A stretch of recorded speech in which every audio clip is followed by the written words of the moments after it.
Tales from Topographic Oceans, from me, came from a flight to Japan in 1973. We were sitting on the plane. I just finished working for John Michell, who wrote a book called View Over Atlantis. It was about ley lines and patterns in the landscape. So I'd read the book several times before working with him, and I was really fired up about all these ideas about patterns in the landscape and the significance and power lines and all that kind of stuff, because it matched very much my own enthusiasm for landscape. So I'm really fired up about patterns in the landscape. And we're on a flight to Japan. We fly first of all from London to Anchorage, and from Anchorage to Tokyo. So we're flying over Siberia. So we're flying over hour after hour after hour after amazing landscapes with amazing patterns. And the band had this cake, which was a little bit rather like Alice in Wonderland, with "Eat Me" written all over it, and strange things happened. So we're sitting there, stunned, looking out the window, all the way to Anchorage. And then from Anchorage to Tokyo, I couldn't stop talking. I was sitting next to John, and I couldn't stop talking. I was just telling him about the book, View Over Atlantis, and about the patterns in the landscape. And we were flying over the damn stuff. It was just so amazing. And I think John was pretty much inspired by the landscape too. And we talked more about it in Tokyo, but that flight fixed it for me. It was patterns in the landscape. And John came up with the title. That was his entirely.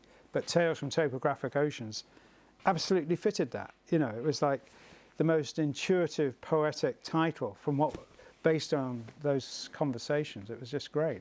And it's become your most famous piece of work, is it? It's had its high points, yes. Last year, I think it was, the readers for Rolling Stone magazine voted it online best album cover of all time, which was nice. I mean, 30 years after it was done, that was really nice. It's been in several collections of the best album covers of all time. So is Relaya, though. And if I had to choose between Tales and Relaya, I'd be torn. It could be either one for me. I think I've done better paintings, but they were hugely influential and important for me, you know, in their time. And what about Relay? You've covered Fragile, Close to the Edge, Topographic Oceans, and the story, and what was behind that? Relay was an interesting diversion for me with Yes, because it was not pure landscape anymore. I mean, Tales from Topographic Oceans was puzzles and patterns and hidden meanings, symbols in the landscape, but it was still very much landscape. And Relaya was different. Relaya had a literary and historical influences. You know, those swirling forms are really architecture.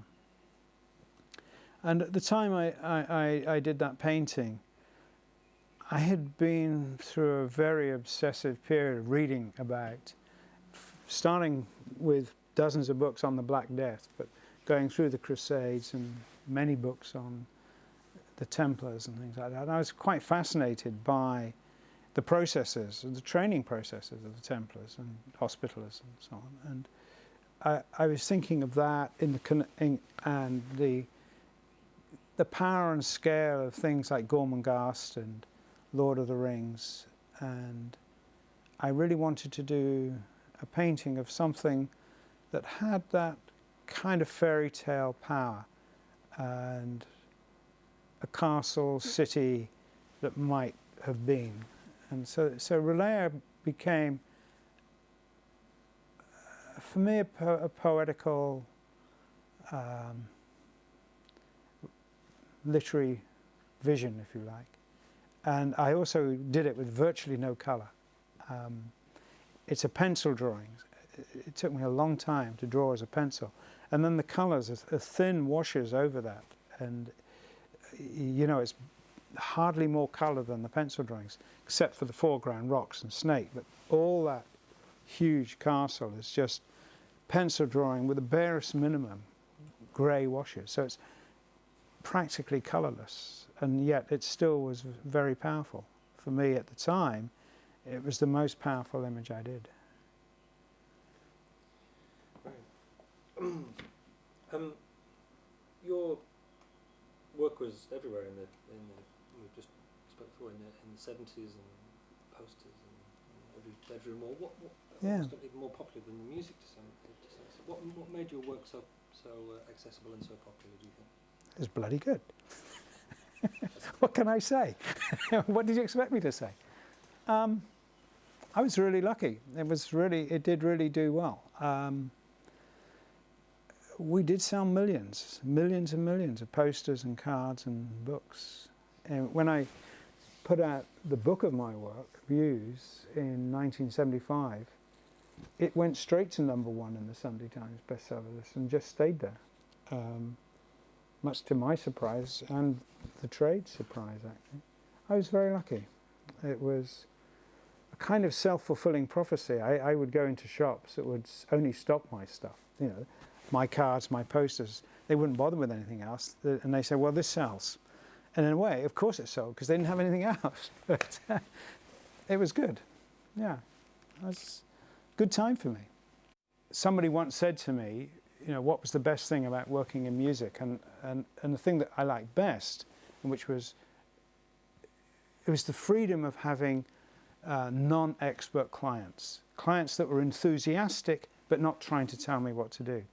And yes, were great in that they mostly were just very supportive without interfering. And it allowed me to do amazing things, which a more professional client would screw up. In fact, 2 or 3 times I've tried to work with art directors, and it was a bloody nightmare, because they're having the ideas and they're asking me to paint them. And I'm thinking, well, hang on a second, my job is to create. You know, if you create, you need someone who just paints what you say, and that's not what I do. And it completely fell flat when that happened. But having someone who expects me to come up with the ideas and execute them, that was perfect. And, you know, people saying, oh, amazing, or what about something with this kind of feel? And that was about it. That's about as much input as I really wanted. And I'm extremely grateful for the freedom that gave me, you know. Sitting with Yes and then focusing on the music for half the time is great. And then they would give me the time and we'd talk about the ideas. It worked really well for me. I mean, Yes, working with Yes was great.